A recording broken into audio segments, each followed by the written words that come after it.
ভাই, Argentina Brazil নিয়ে আমরা কত তর্ক করি, কত পোস্ট দিই, কত রাত জেগে খেলা দেখি। জয় হলে আনন্দে মাতি, হারলে মন খারাপ করি। কিন্তু একবার কি ভেবে দেখেছি, আজানের শব্দ শুনে আমরা কত দ্রুত আল্লাহ ডাকে সাড়া দিই?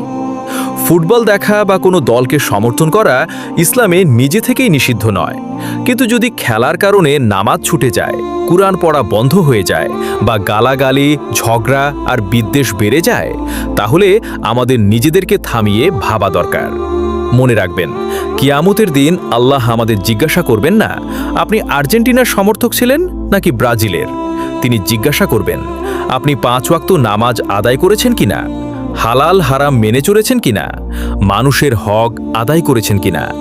তাই খেলাকে খেলার জায়গায় রাখুন, কিন্তু আল্লাহকে আপনার জীবনের প্রথম স্থানে রাখুন। আজ থেকেই একটি নামাজও যেন ইচ্ছাকৃতভাবে বাদ না যায়। আল্লাহ আমাদের সবাইকে সঠিক পথে চলার তৌফিক দান করুন। আমিন।